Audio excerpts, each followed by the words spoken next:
Good Tuesday afternoon to you. 4 o'clock time for Sports4CLE. Thanks for joining us. Plenty of Browns news to talk about.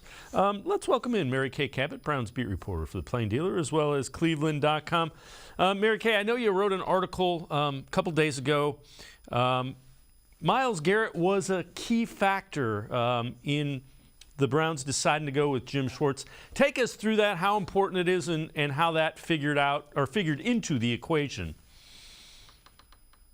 Well, it loomed very large in his hiring because, you know, if you can do with Myles Garrett what he's done with some of these other defensive linemen that he's coached, then, then your defense should be in pretty good shape. It flows through Myles. If you can get him freed up, getting to the quarterback, and then support him with some pieces around him, that's really going to be the way to go defensively. As Jim Schwartz was putting it, you can win the pass rush these days. You can't necessarily always win on the back end, but you can win the pass rush. And that's what they're going to seek to do. So they'll build it through Myles, and then they'll add some other pieces, a defensive tackle, another defensive end, and then they'll see what they can do.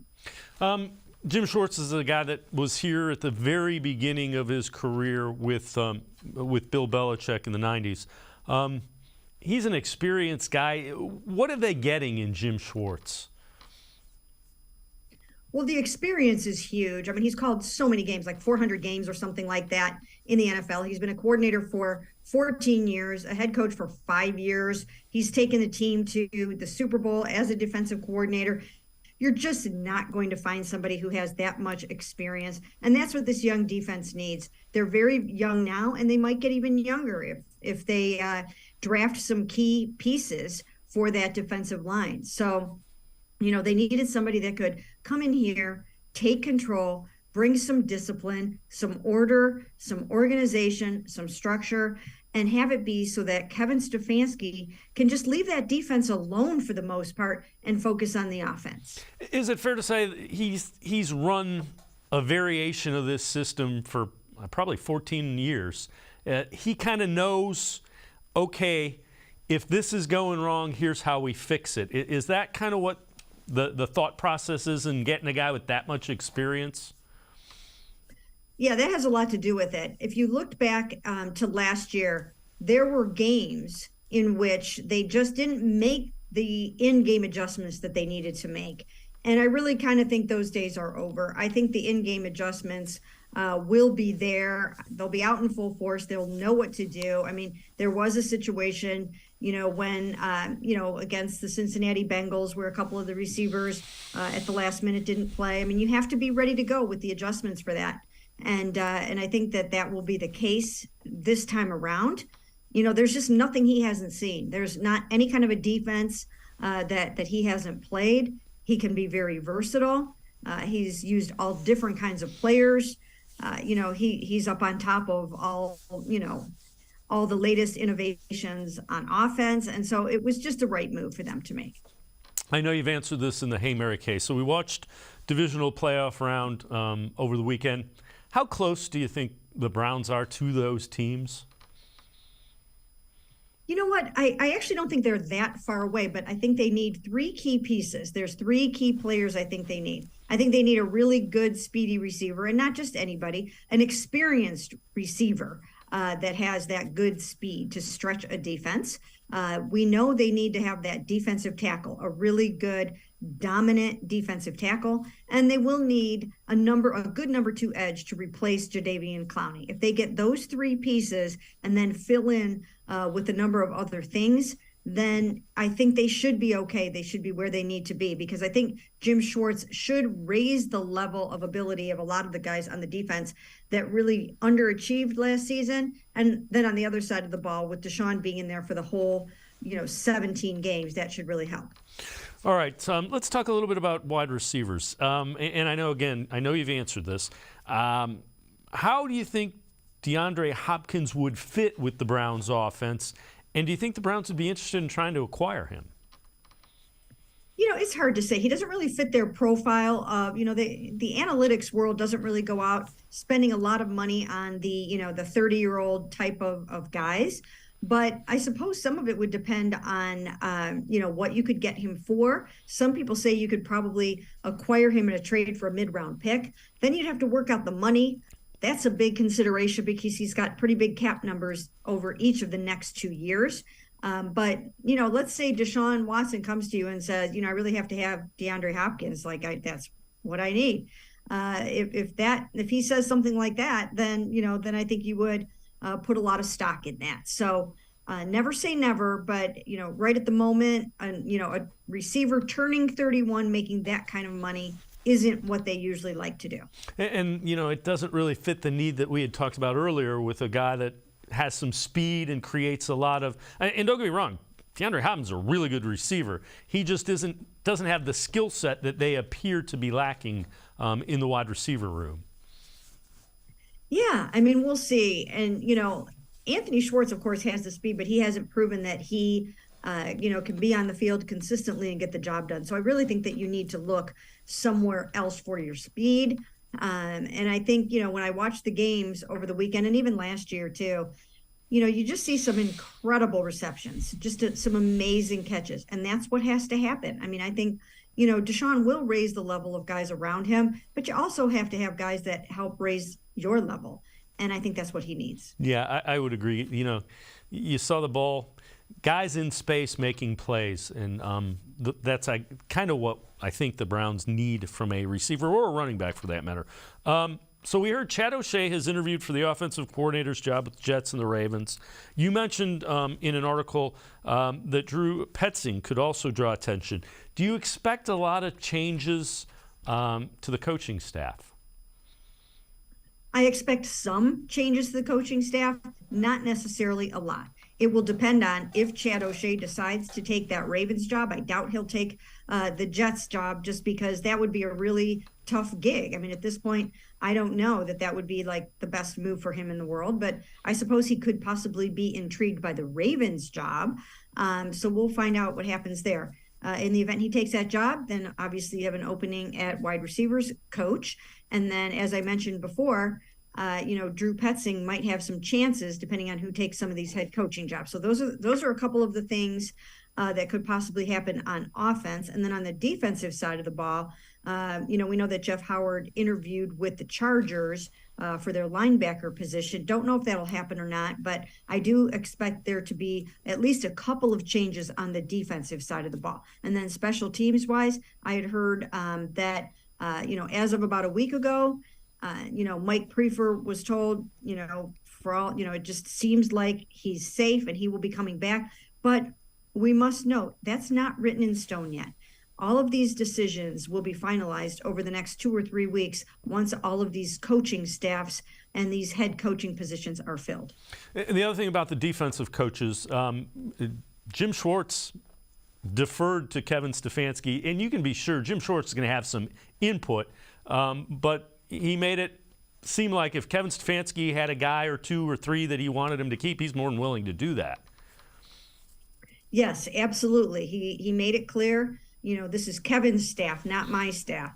And that's one good thing about having someone in that position that has been a head coach before. He knows what it's like to sit in that chair. He knows what it's like to make sure that, that the power and the influence and the voice gets funneled back to the head coach, that you have sort of one voice for the team.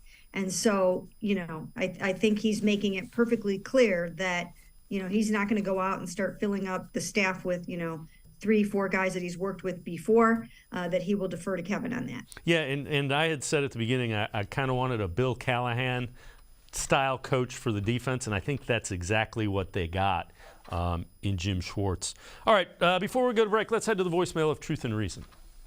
Hello, it's Nolan again. My question was about a defensive tackle for Cleveland. As he had problems over the last few years of having a good, productive defensive tackle. Carry-on Winfrey, which he's coming into his second year, and I feel like he would stay a fit in this defense. Even Brian, he's interesting, but I don't think we should retain him. We'd probably just trade him somewhere or get rid of him. Just be signed to a 1-year, $5 million deal. I was thinking of y'all thoughts on maybe like what a possible defensive tackle we could get. Some names that come to mind are Fletcher Cox Javon Hargrove. You also have some other big ones like Sheldon Rankins, which not many people think about. Larry Obajoni, who played with Cleveland a couple of years ago. And then you have a lot of other defensive tackles that come to mind too, like Deron Payne or DeForest Buckner, which are those are the two big ones I'm really wanting to get. Even the Bears defensive tackle they have, I think it's like Justin Jones or something, but that's a pretty good defensive tackle too. I just want to know y'all's thoughts. Thank you. Goodbye. As always, appreciate all the voicemails. A lot of them in there, a lot of names. Who are some of the bigger names? Is your thought process, they can probably get a pretty big name, and then they'll probably get some rotational pieces at defensive tackle. Who do you think are some of the big names that they're looking at that they would really like? Well, here's the problem. At this time of year, you think, oh, geez, wouldn't it be great to get a Deron Payne? But then Deron Payne never hits the open market. When a guy is that good, that talented, his existing team is going to do everything possible to try to prevent him from hitting the market. So that is something that, that we'll just have to see how it shakes out. A lot of the guys that you think are going to be out there won't be out there. So you can't get stars in your eyes at this time of year, because all of a sudden you start to hear about extensions, or you start to hear about guys getting franchised, or guys getting whatever, mostly franchised, more so than the transition tag, or extended, or whatever the case may be. So it's not the time of year to get, too excited about too many of those guys. You really have to get closer to the combine and start to figure out who's actually going to be available. Mary Kay Cabot, Browns beat reporter for the Plain Dealer, cleveland.com, and I are going to step aside, take a quick time out. Other side of the break, we'll head back to the voicemail of Truth and Reason, talk about some other free agents or players that the Browns might try to acquire. Sports4CLE, be right back. Stay with us. The Ohio Lottery Partners in Education program recognizes role model students and teachers from across Ohio. Nominations can now be done completely online. To nominate a deserving teacher or student, go to ohiolottery.com. In the About section, find Partners in Education. There you will find links to the nomination forms. Students kindergarten through 12th grade can be academic all-stars. Teachers can be honored as a Teacher of the Month. The Ohio Lottery Partners in Education, where stars shine. The Greater Cleveland Sports Hall of Fame celebrates the star athletes and notable sports figures who were born or have made their home in Greater Cleveland. It tells the story of discipline, commitment, perseverance, sportsmanship, and excellence in achievement. It encourages and inspires those who believe in sport and its direct impact on the well-being of our community. Go to clevelandsportshall.com or follow us on Twitter at GCLE Sports HOF for more details.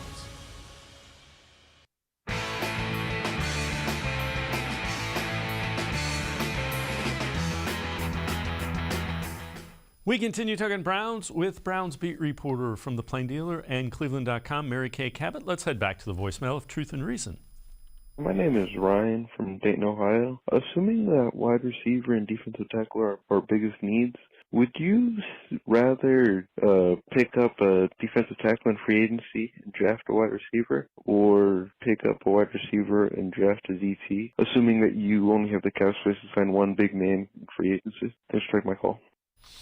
As always, appreciate all of the voicemails. Mary Kay, it's a legitimate question. That might be a decision they have to make. Would you prioritize a bigger name, a higher price free agent for D tackle or wide receiver?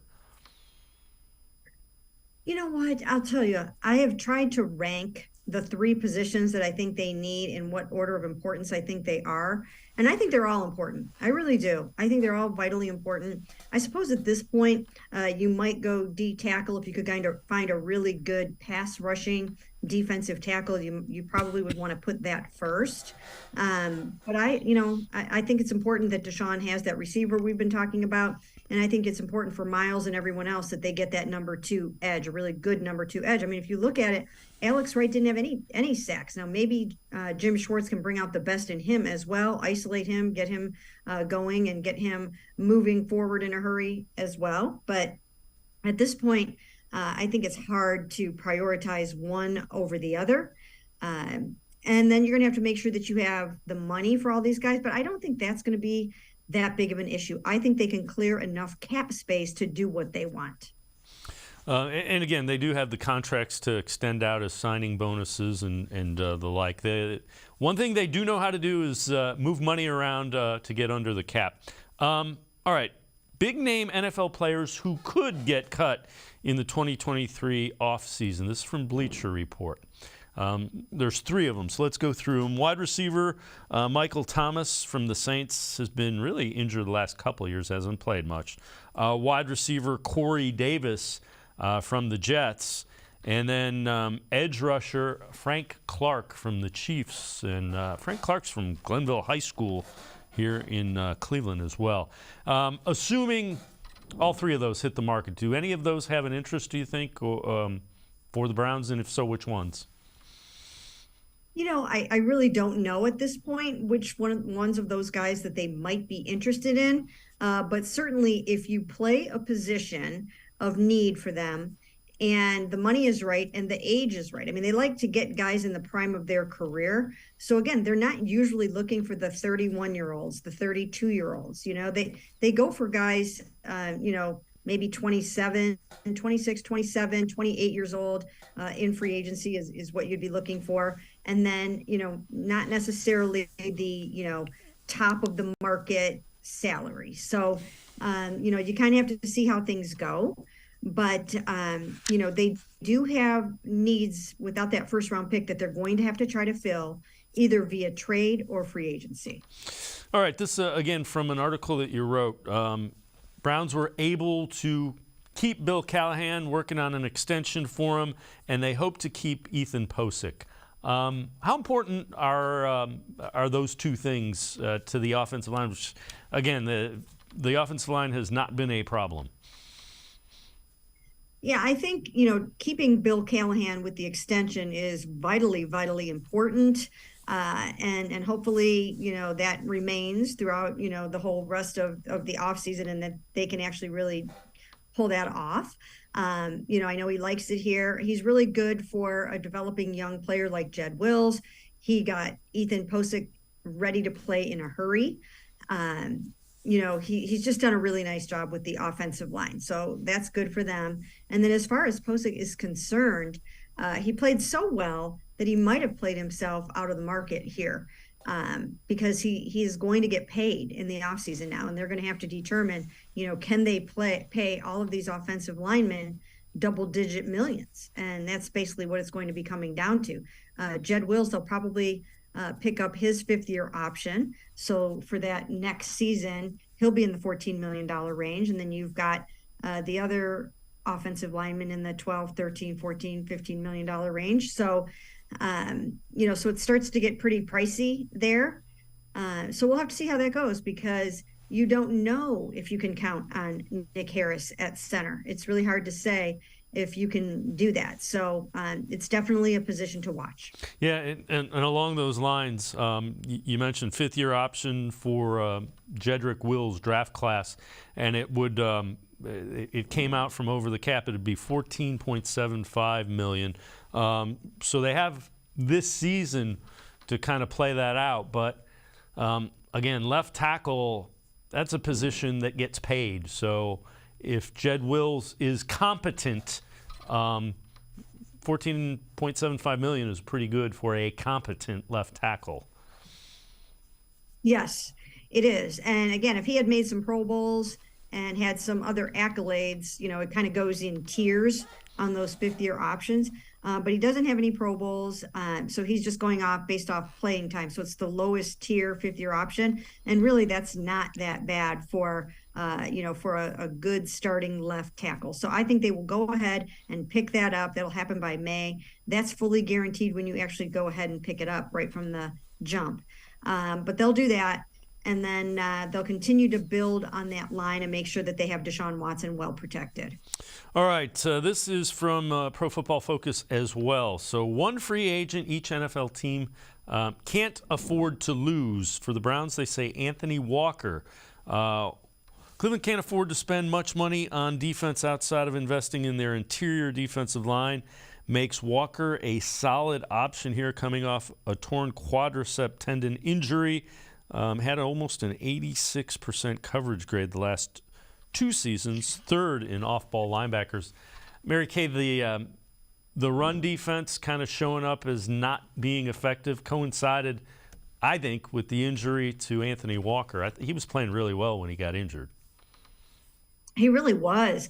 I mean, he looked like he was really ready to take his game up to a just completely different level this season. The game looked slow to him. He looked really on top of it, and he was ready to roll. And I think that really did hurt them right from the jump when that did happen. I think that as long as he is healthy, and that's a tough injury, that's a really, really tough injury to come back from. But as long as he's himself and he's ready to go, he's definitely somebody that you would want on this football team. Do you think they're looking the same vein with Sione Takitaki? He, again, a guy that he probably won't be back for the beginning of the year, but played well when they asked him to play all over the place, really.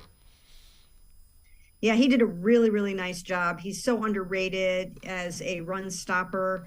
He's a really good, solid linebacker that has kind of come into his own, and he's somebody that you would like to bring back onto this football team as well. And usually those ACLs, guys usually come back pretty strong from those these days. Now, there are other injuries that are, somewhat worse nowadays than the ACL. Like Nick Harris had a pretty complicated, nasty knee injury, and those are hard to come back from. Even Jack Conklin's torn patellar, that's a very difficult one. And the same thing with the torn quad for Anthony Walker. But an ACL is fairly routine anymore. So if I were them, and I think they will, go ahead and re-sign Sione Takitaki and have him ready to go as soon as he can be. Mary Kay Cabot, Browns beat reporter for the Plain Dealer, cleveland.com, and I are going to step aside, take one more time out. Other side of the break, we'll continue talking Browns. Sports for CLE. I'll be right back. Stay with us. The Ohio Lottery Partners in Education program recognizes role model students and teachers from across Ohio. Nominations can now be done completely online. To nominate a deserving teacher or student, go to ohiolottery.com. In the About section, find Partners in Education. There you will find links to the nomination forms. Students kindergarten through 12th grade can be academic all-stars. Teachers can be honored as a Teacher of the Month. The Ohio Lottery Partners in Education, where stars shine. The Greater Cleveland Sports Hall of Fame celebrates the star athletes and notable sports figures who were born or have made their home in Greater Cleveland. It tells the story of discipline, commitment, perseverance, sportsmanship, and excellence in achievement.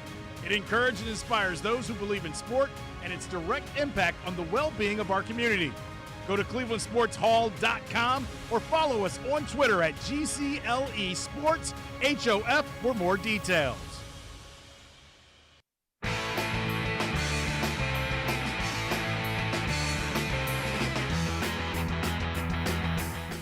We continue talking Browns with Mary Kay Cabot, Browns beat reporter for the Plain Dealer and cleveland.com. This is from the 33rdteam.com, which is a group of former NFL executives.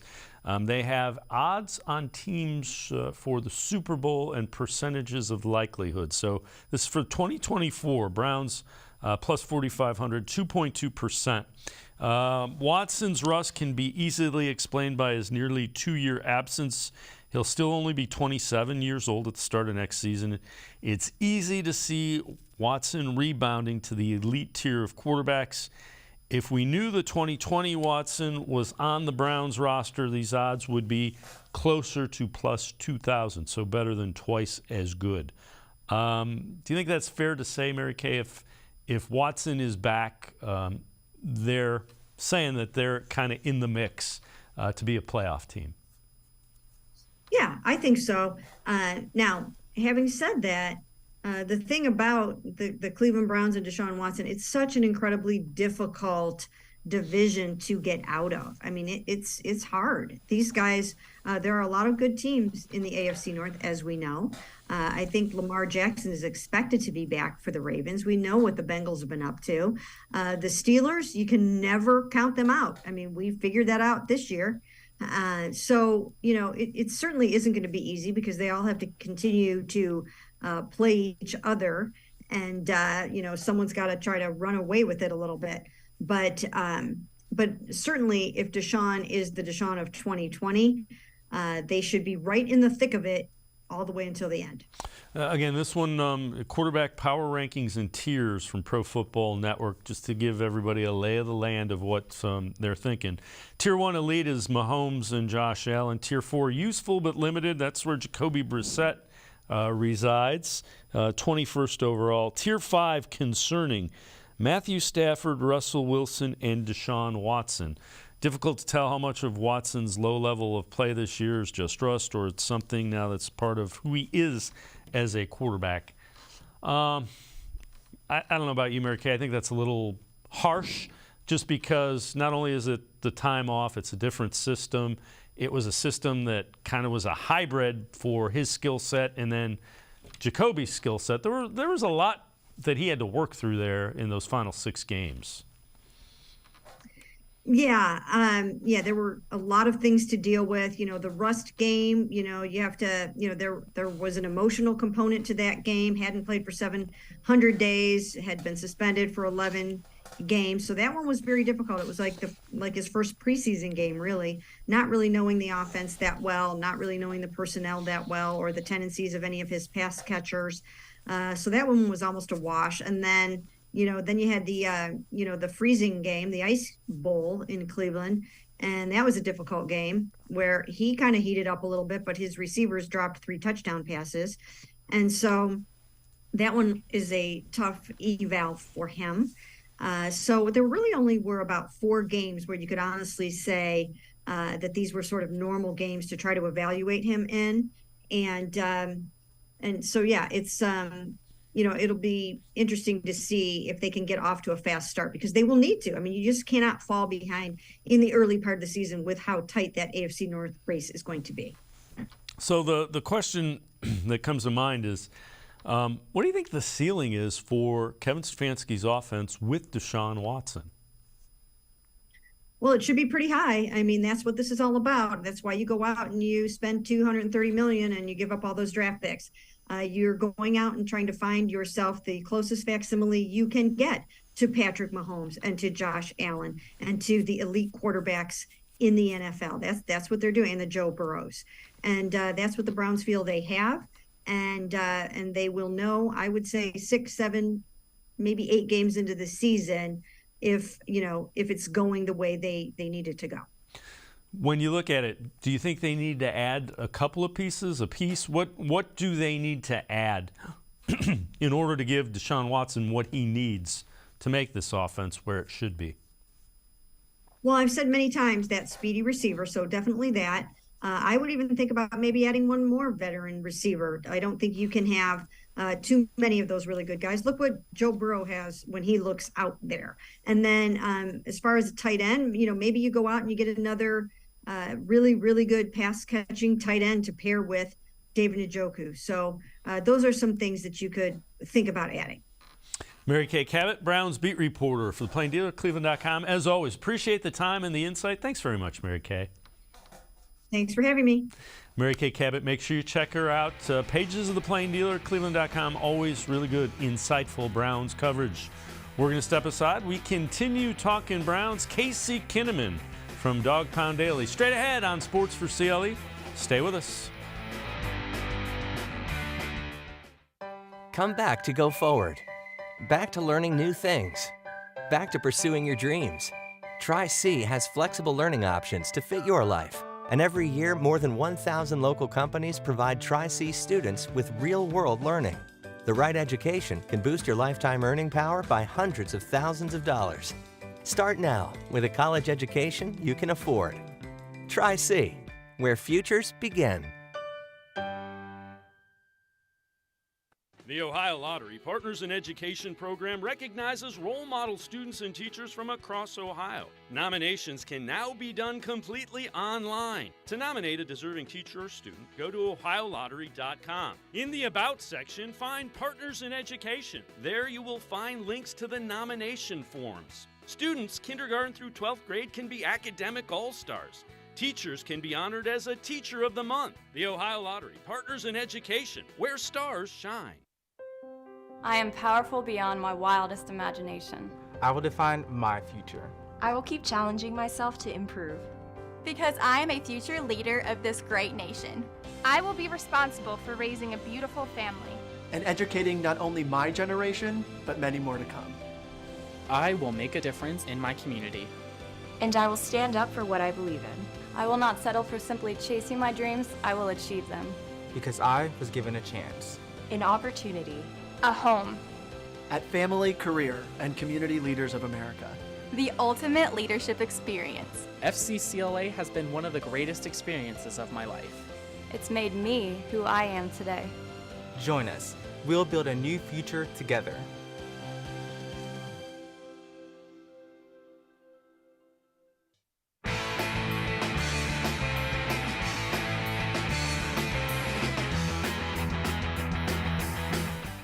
We continue talking Browns here on Sports4CLE. Let's welcome in Casey Kinnamon from Dog Pound Daily.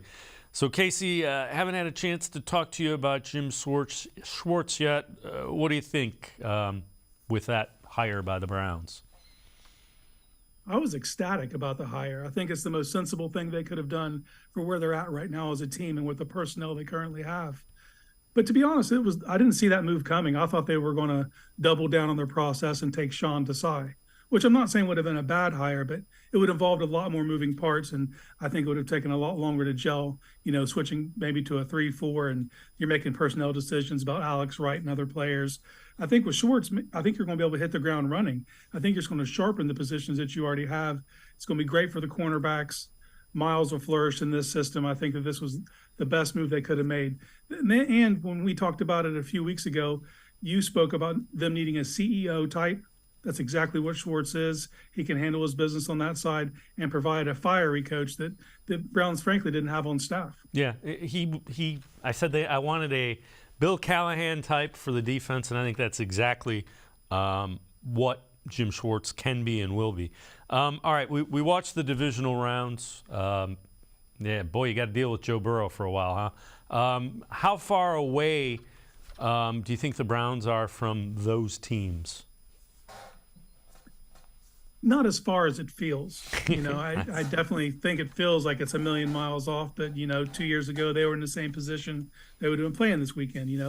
They have to sharpen some things up. They're going to need to make some personnel changes. But they're right there. And it all hinges on Watson. If he's able to get back to that form that he had in 2020, they're right there with all these teams. It's all about coming together. All right, so ESPN polled NFL executives for predictions for next season. And they have the Lions and the Browns breaking through, meaning challenging / possibly winning their respective divisions. An NFL scout, Deshaun Watson, was average this year, but should be better with a full off season. He's going to have to be. And I think you touched on it when we were talking just before. The success of next year will in large part be how quickly the defense adjusts to what Jim Schwartz needs and how high Deshaun Watson can lift the offense. Do you agree with that? Oh, absolutely. I mean, that's what the season's going to come down to. And with Watson, water finds its level. I have no doubt that he will get back to that. A full off season, getting the timing down, just getting the comfortability in this system, I think is going to be key. But I will caution people, Watson has never had a good opening game. Look at all of his opening games throughout his career. So if he has a rocky one week one, it's going to get awfully loud. But, I think he'll rebound. I think you're looking at a season where I expect 3,800 yards and probably right around 30 touchdowns, which would be a high watermark, for as a franchise. They haven't seen these kind of numbers since Sipe, so it'll be a breath of fresh air if he's able to attain that. Yeah, and again, you would assume the offense will look significantly different, and they'll probably get a few more weapons around him. Yeah, they have to. They absolutely have to. They need to get a speed element on the outside. And at slot, in my opinion, I think they need a faster slot receiver to get those easy, cheap yards. You're watching these playoff games and you're seeing offenses just manufacture real quick, easy yards. And the Browns really don't have that kind of player. I think they need to figure that out in the offseason, and as well as someone who can stretch the defense. And right now they don't have that option currently in-house, so there's going to need to be some changes made. Yeah, I would say watch how the Chiefs are going to use Kadarius Toney with Patrick Mahomes being limited mobility, and that's the type of receiver I hope the Browns go out and get. Somebody that can threaten, not only go deep, but can threaten you in space as well. This from Dog Pound Daily, one defensive starter that needs to be replaced. And they go with John Johnson III. He hasn't played well. Let me ask you this. Do you think he can play the single high safety in Jim Schwartz's defense? And where I'm going with this, I think there was a little bit – Joe Wood's defense, I think, was just too complicated. It was like you're trying to do, trigonometry instead of just doing addition. Yeah, I definitely agree. Schwartz definitely simplifies things. But if you look at what Schwartz ran in 2020, his last year as DC in Philly, there's a lot of cover one. And in cover one, you're asking your free safety to have incredible range. And I don't think John Johnson has that kind of athletic ability to give that kind of range. He's better closer to the box. But unfortunately, so is Grant Delpit. And I think if the Browns are forced to choose between the two, it's going to be an easy equation. John Johnson's due way too much money to have an overlapping skill set with someone that you're trying to, feature in your defense like Delpit. So I think that he'll be on his way out. Yeah, I can see that as well. The other thing that's kind of interesting, so Schwartz will put the linebackers up, and then you get to basically you have to figure out where they're going to drop, and that's something that we didn't see a lot of that. No, and with someone like JOK's athletic ability, he's going to be a prime candidate to be someone who guards that deep hole in the cover one schemes that Schwartz likes to run. And you got to see some of that this weekend in the games with Fred Warner, his ability to cover that deep middle of the field from the linebacker position, coming up in that mug stunt to be able to drop back like that. Well, if you're a team like the Browns with someone like JOK, you need to be looking at that. That's something you can take advantage of with his unique skill set. So I think you're going to see little wrinkles like that. And I think JOK could definitely flourish in Schwartz's scheme if utilized properly. The other thing that you saw is you saw guys coming off the line of scrimmage, and the blitzes were very we just haven't seen those. And I think you're going to see a lot of those with Jim Schwartz. Yeah, throughout his career, Schwartz hasn't been a crazy blitzer because he's been able to get the pressure with his front four. But we'll see he's able to pivot off that because outside of Myles Garrett, they don't have any clear-cut answers as pass rushers right now. That doesn't mean they're not going to add people and things won't develop, and players that are on the team might even evolve into being that guy, someone like an Alex Wright. But in the meanwhile, they might have to manufacture pressure, and if they have to do that, Schwartz will have to get creative. The one thing he said is you want to blitz on your terms. So I think that's something that he may say, all right, we're not getting what we need to, let's do this. Yeah, that's definitely on the table. We'll see, like with the wide nine scheme, it's going to leave certain areas vulnerable. So he's going to have to bring pressure up from different areas. And it's all about sight unseen stuff. And right now, this defense hasn't ever shown the ability to be a blitz heavy team because of the way they were employed with Joe Woods. So with Schwartz, it could be a whole different ball of wax. It'll be interesting to see how it unfolds. All right, one offensive starter that needs to be replaced. This also from Dog Pound Daily. They go with Jedrick Wills Jr. He will be due for his fifth-year option the following year, so they have to decide next year. We found out that fifth-year option will be $14.75 million. Do you think the Browns pick it up? There are some high-priced guards. You got Posick. You can't pay everybody $15 million a year on the offensive line.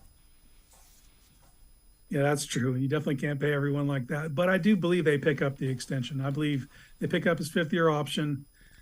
What happens past that's going to be on Jedrick Wills, how he develops and how much work he puts into this. And it's like, I'm not there with replacing him yet. Now, it's okay to be disappointed because he was a top 10 pick and a top 10 pick at left tackle. You're expecting after year 3 to be an elite player, and clearly he is not. But that doesn't mean he's not starting caliber.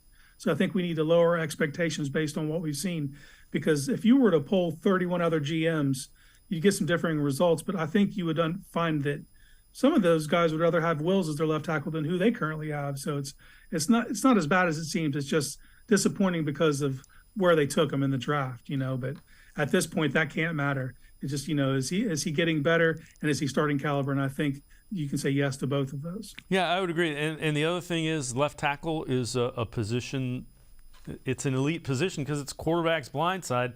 So $14.75 million is not a lot for a left tackle, provided he is competent. Yeah, definitely. And that's the key thing, is he a competent starter? He's just lacked consistency, because you can see some reps. He looks like one of those guys who could be elite, but there's lapses, and it's about shoring that up. And you couldn't have a better line coach than Callahan, who's overseeing this whole thing. So they'll be able to guide this and kind of know behind the walls whether it's trending the right way. But I don't see him being replaced this season for sure. Yeah, I would agree with you. Casey Kinnamon from Dog Pound Daily and I are going to step aside, take a quick time out on the side of the break. We'll head back to the voicemail of Truth and Reason. Sports4CLE will be right back. Stay with us. Come back to go forward. Back to learning new things. Back to pursuing your dreams. Tri-C has flexible learning options to fit your life. And every year, more than 1,000 local companies provide Tri-C students with real-world learning. The right education can boost your lifetime earning power by hundreds of thousands of dollars. Start now with a college education you can afford. Tri-C, where futures begin. The Ohio Lottery Partners in Education program recognizes role model students and teachers from across Ohio. Nominations can now be done completely online. To nominate a deserving teacher or student, go to ohiolottery.com. In the About section, find Partners in Education. There you will find links to the nomination forms. Students kindergarten through 12th grade can be academic all-stars. Teachers can be honored as a Teacher of the Month. The Ohio Lottery Partners in Education, where stars shine. The Greater Cleveland Sports Hall of Fame celebrates the star athletes and notable sports figures who were born or have made their home in Greater Cleveland. It tells the story of discipline, commitment, perseverance, sportsmanship, and excellence in achievement. It encourages and inspires those who believe in sport and its direct impact on the well-being of our community. Go to clevelandsportshall.com or follow us on Twitter at GCLE Sports HOF for more details.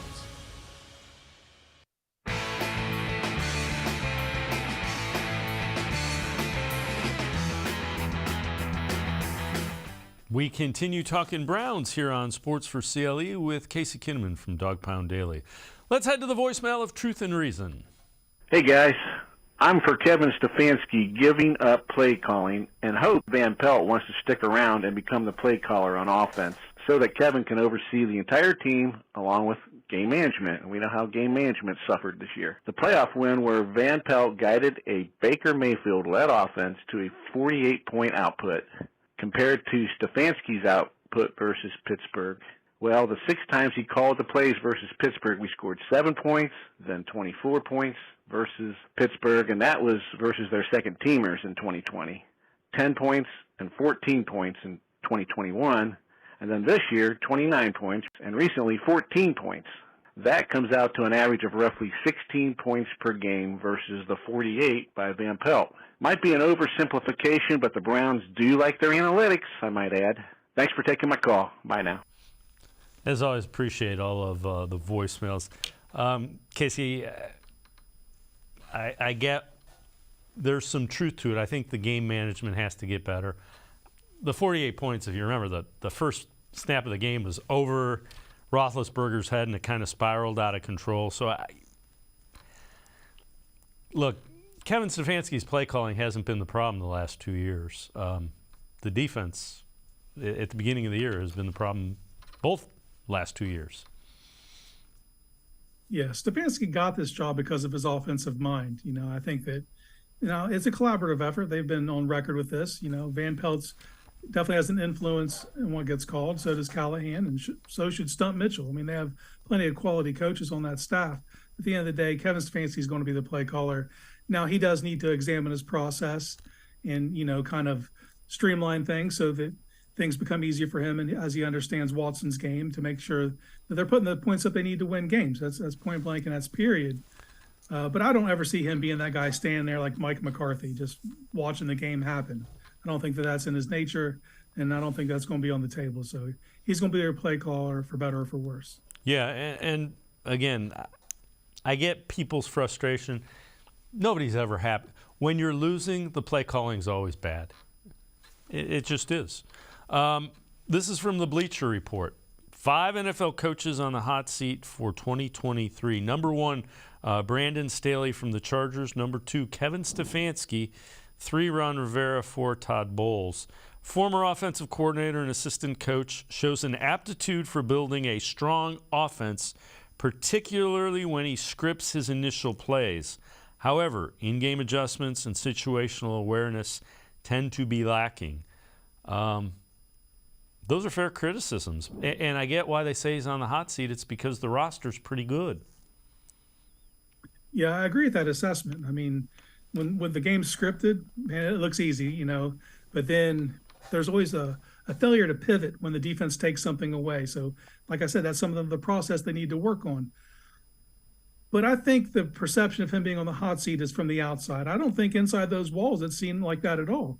Or why would Bill Callahan sign an extension to stay when he could obviously go somewhere else if he just wanted more power? Or would Jim Schwartz come to Cleveland for just a one and done? I don't think so. I think that's all. It's kind of the way it's being perceived, and rightly so. Like you said, there's plenty of talent on this roster. How come they didn't get more out of it this year? So, as fans, we want to point to something, and it's easy to say, well, if Stefanski doesn't get it done, he's out. But that doesn't mean that's the way they feel in Berea. Now, if they get off to a 1-5 start, yeah, that could all change. Yeah. That could change for any coach, not named Belichick or Andy Reid. So it's, at that point, it's all about winning.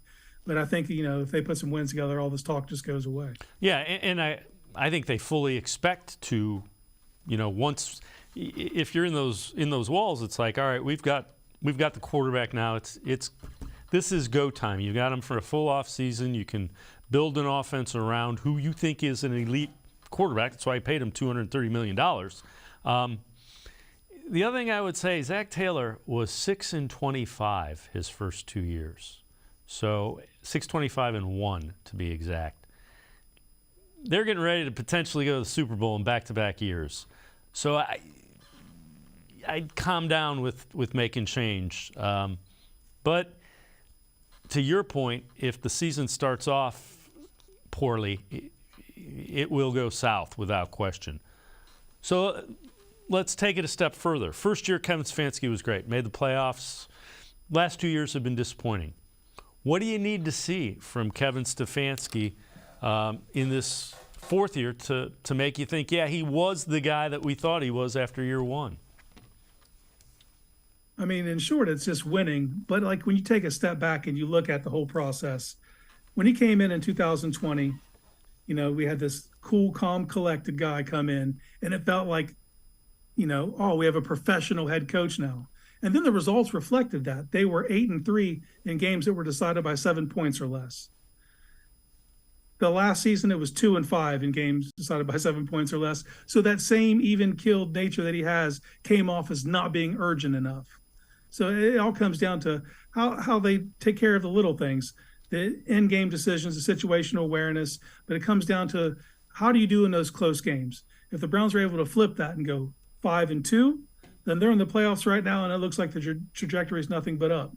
So it comes down to the small things, and sometimes games just don't go your way. And that's the biggest indicator of teams that are going to turn it around are one-score games. So the Browns are due for that. Yeah, and I get it. Football's an emotional game, and fans want to see emotion. Think of it this way. Do you want to be screamed at when you're under pressure trying to do your job?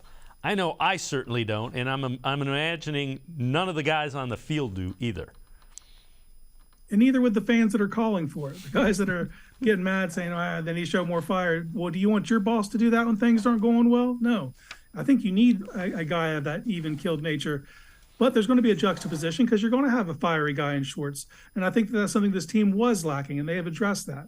So you're going to get a mixture of it. But at the end of the day, you need the guy who's actually leading it to not be overly emotional and lead with their mind, and I think that's what they get in Stefanski. If the wins come, people's perceptions will change. Yeah, and I agree with you wholeheartedly. You don't want all the same personality in your coaching staff. You can't have everybody who's analytical and kind of even-keeled. because there are going to be some ups and downs.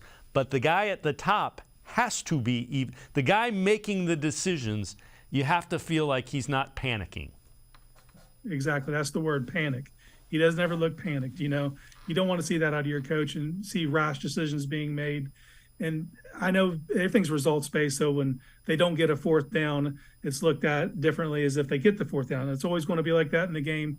I understand, but this team is based off process, not results. And if you have a good process, eventually the results will mirror that. Casey Kinnamon from Dog Pound Daily and I are going to step aside, take one more time out. Other side of the break, we'll take a look at some free agents that could be on the market. Will the Browns be interested in them? Sports for CLE will be right back. Stay with us. Come back to go forward. Back to learning new things. Back to pursuing your dreams. Tri-C has flexible learning options to fit your life. And every year, more than 1,000 local companies provide Tri-C students with real-world learning. The right education can boost your lifetime earning power by hundreds of thousands of dollars. Start now with a college education you can afford. Tri-C, where futures begin. The Ohio Lottery Partners in Education program recognizes role model students and teachers from across Ohio. Nominations can now be done completely online. To nominate a deserving teacher or student, go to ohiolottery.com. In the About section, find Partners in Education. There you will find links to the nomination forms. Students kindergarten through 12th grade can be academic all-stars. Teachers can be honored as a Teacher of the Month. The Ohio Lottery Partners in Education, where stars shine. The Greater Cleveland Sports Hall of Fame celebrates the star athletes and notable sports figures who were born or have made their home in Greater Cleveland. It tells the story of discipline, commitment, perseverance, sportsmanship, and excellence in achievement.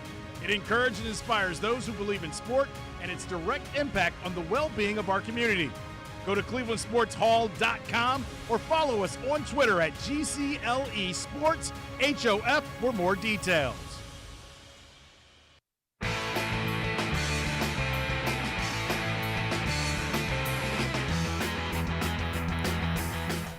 We continue talking Browns with Casey Kinnamon from Dog Pound Daily. This is from the 33rdteam.com. Again, former NFL executives and personnel people.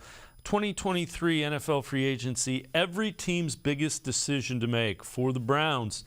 Center Ethan Posick had a career year, Pro Football Focus ranking him as the third best center in the league. And Casey, we've talked about it. They're paying Teller a lot of money. They're paying Bitonio a lot of money. Wills is going to have a contract coming up. Do you think Posick may have played himself out of their price range and into another price range? Because he's probably going to get paid. Unfortunately, I do. I do believe that he played too well to be. It's not going to be up to the Browns, I think. I think someone's going to pony up and offer him a big contract. And rightly so. I mean, he played phenomenal this year. And it was so cool to see because this is something we didn't expect. We weren't even on the radar, really. We were over here arguing about whether Nick Harris was going to be a good enough center. And, you know, then he goes down, Poach steps in, and, man, it was really impressive to see, especially what he was able to do in the run game. Like, he was out there just bullying people around from the center position. But with the people they already have under contract and things they have looming, I don't know if they're going to be able to fork over the money to keep Poach in-house. So I guess we start arguing about Nick Harris again. Well, the other thing is they found Posick. There's got to be another Ethan Posick out there, and Bill Callahan seems to know what to, how to get the most out of them. All right, these are potential free agent targets from Sunday's divisional round matchups. So last week from BrownsWire.com, we'll go through a couple of them with each of the four teams. Cowboys edge rusher Carlos Watson. And then also from the Cowboys, linebacker Leighton Vander Esch. So we're talking about Vander Esch kind of making the biggest jump, biggest improvement for the Cowboys. Either of those guys intrigue you? Do you think either of them fit with what the Browns might need? I've always been intrigued by Vander Esch. I like his game a lot. He's got unusual size for a linebacker, really good movement skills for someone that big too.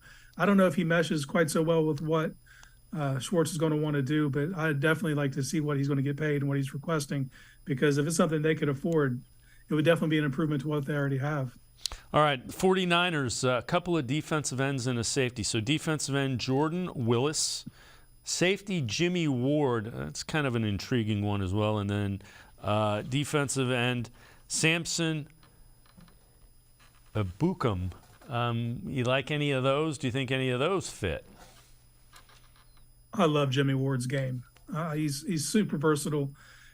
I mean, like, he can play free, he can play strong. If you look on the 49ers depth chart, he's listed as their nickelback. He could be all over the field, super physical.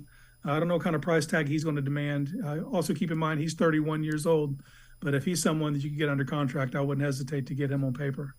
Yeah, and again, they're going to have to play a couple of games. They need some holes, so we'll talk about that after we go through the Bills and the Bengals. Bengals, a couple of safeties are potential free agents. Jesse Bates, Von Bell. Do you think either of them or both of them fit with what the Browns might be looking for in a free safety? Jesse Bates' skill set definitely fits in what the Browns need right now. He's 25 years old. He's definitely someone, but I think he's going to try to really get paid. I mean, you're talking about someone who played the entire season on the franchise tag. So if they're unable to get any deal done, he's going to get a big payday. And I don't see him being in the parameters of what the Browns can afford right now. Yeah, and, they got a Joe Burrow deal coming up as well. Yep. So it'll be interesting to see what happens there. All right, Bills. Jordan Poyer, a safety, got to start as a special teamer with the Browns. D-tackle Jordan Phillips, defensive end Shaq Lawson. Any of those make sense for the Browns, do you think? Jordan Phillips. I think that's someone they should definitely be taking a look at, kick the tires on him. But if there was any way to bring Jordan Poyer home, make that happen. When you're watching these games and you just think about some of the talent the Browns have let slip through their fingers, Poyer's always the one that kills me. They just cut bait too early, and look what he's become. He's literally a preeminent safety in the league. And if there's any way they could get him back on the roster, I'd be all for it. So we've talked about it a lot. Defensive end, couple defensive tackles, safety, wide receiver. Do you think they try to go like a big-name defensive tackle and then rotational pieces? Because you're going to need to bring in probably 4 or 5 on that defensive line, I'm guessing. Yeah, the way I'm looking at it now is I think they're going to have to go get a big-name free agent defensive tackle. They're going to have to go get someone, pay some money for that. I don't think that you can go draft a guy and expect him to be the anchor of that unit right off the bat. Now, I'm not saying you don't draft one. I definitely think you need to draft as well. But I think you have to start off with someone who's proven so you don't have to play from a deficit. I think they're going to build with the ends. I think you're going to draft an ends probably the second or the third round pick. I think that's where you're going to get your other D end, as well as bringing some of these other guys along and trying to piecemeal with some lesser-known free agents. And receiver, I think, is kind of the same. I think you're probably going to get a free agent. I'm hoping someone like Greg Dortch from Arizona, who's not going to be a name that everyone gets excited about, but his skill set is tremendous for what this team needs. What do you think about the free safety? We've talked about that. Single high, they need somebody that it doesn't look, from all appearances, like he's on the roster right now. Yeah, that's the biggest mystery to me. I don't know who they go and get. I don't know. I do expect there to be some serious restructuring this offseason. I think Cooper and Watson will both restructure their deals and free up some money. Now, how the Browns allocate that extra money, I have no idea, but they'd be wise to go get a proven free safety in this league. But that's going to come with a price tag, so they're going to have to spend some money to do it. And we'll see if that leads to someone else maybe getting cut to free up that money.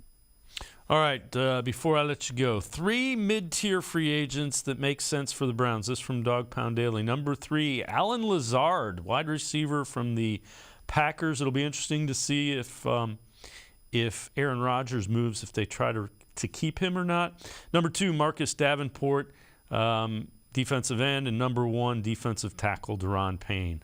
Assuming Daron Payne is a mid-level, he might have played his way into a little bit bigger contract.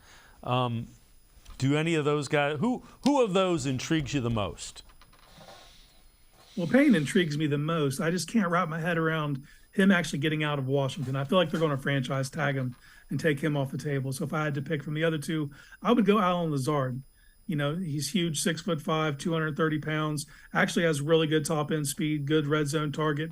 But his problem's always been staying healthy and staying on the field. So I think, but he was also asked to be a number 1 last year in Green Bay, and that's just not what he is. But if he can come to Cleveland and be at number 3, I think he could fit in nicely and provide this team with a skill set they don't currently have. Casey Kinnamon, as always, great stuff. Appreciate the time and the insight. Thanks very much, Casey. Hey, anytime, Dave. Thanks for having me.